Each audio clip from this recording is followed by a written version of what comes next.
Hello everyone, this is doctor Dhanashree Rohankar, consulting homeopath. Case taking का जो हमारा सीरीज़ है वो हम कंटिन्यू करेंगे।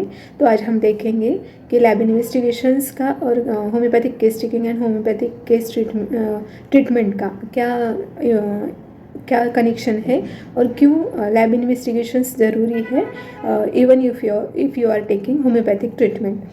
तो जैसे हम देखते हैं कि इम्पोर्टेंस ऑफ लैब इन्वेस्टिगेशंस तो हर एक मीन्स पैथी में कोई भी आप मोडेलिटी चूज़ करो, लेकिन उसमें लैब इन्वेस्टिगेशंस का तो इम्पोर्टेंस रहता ही। तो हमारे इसमें इम्पोर्टेंस क्यों है? क्योंकि एक डायग्नोसिस के लिए, जैसे कोई पेशेंट आता है सिर्फ स्टमक पेन के लिए और फिज़िकल एग्जामिनेशन से तो ज़्यादा कुछ समझ में नहीं आ सकता है कभी कभी, तो हमें यूएसजी बताना पड़ता है। या फिर कोई अगर पैरामीटर्स है, जैसे पैनक्रियाटिक एंजाइम्स है या फिर लीवर के कुछ एंजाइम्स है जो अगर बढ़ जाते हैं, तो वो डिपेंड करता है कि इंटरनल जो इन्फ्लेमेशन हुआ है, जैसे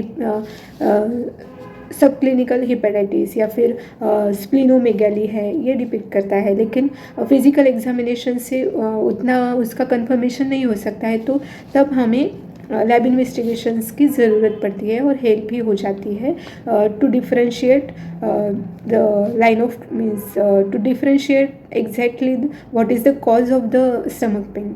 this is only example, there are many examples. और जैसे लैब इन्वेस्टिगेशन से हम ये भी जान सकते हैं कि हमें कौन सी टाइप की थेरेपी यूज़ करनी है। Means line of treatment choose करने के लिए भी लैब इन्वेस्टिगेशंस बहुत हेल्पफुल है। जैसे कोई जो होम्योपैथिक मेडिसिन है, ग्रुप ऑफ मेडिसिन है, जो कोई डिसीज़ पे या डिसीज सिम्टम्स पे या ऑर्गन अफेक्शन के लिए बहुत अच्छे से एक्ट करते हैं, तो we can choose after means we are confirming the diagnosis of the disease. और कौन सा ऑर्गन अफेक्ट हुआ है ये अगर जान लेंगे तो होम्योपैथिक मेडिसिन चूज़ करने में भी आसानी होगी, जिससे पेशेंट को जल्दी मीन्स पेन रिलीफ भी होगा और जो मीन्स अफेक्ट हुआ है ऑर्गन, उसका क्योर होने में भी मदद होगी। तो और जैसे अभी this is the era of evidence based medicine. तो हम अगर कहीं पे कुछ प्रेजेंटेशन देते हैं या डेजर्टेशन देते हैं रिसर्च फील्ड में, जब हमें रिजल्ट दिखाने का मीन्स दिखाने होते हैं, तो हम ऐसे ओरली या फिर ओरली तो बता नहीं सकते। और showing video is also not means legally accepted. So we have means हमारे पास अगर लैब इन्वेस्टिगेशंस है तो we can show that this is before and after and how the patient is improved.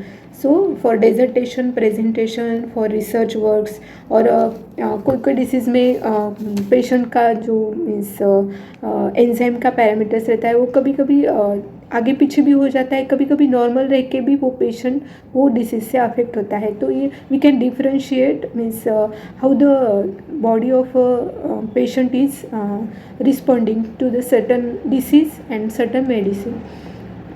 So lab investigation से हम ये भी हमें ये भी फ़ायदा होता है कि हम हमारी जो रिसर्च वर्क है या फिर होम्योपैथिक मेडिसिन्स का जैसे अलगपन है, जैसे वो एक्ट करती है अलग अलग प्रकार से according to the body and reaction of a patient, वो भी हमें हेल्प भी हो जाती है लैब इन्वेस्टिगेशंस की।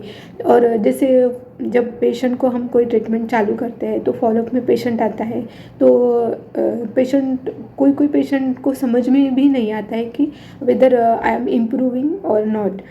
सो ऐसे टाइम पे भी लैब इन्वेस्टिगेशंस बहुत मदद करते हैं। So lab investigations are very important in homoeopathic case taking also. Thank you.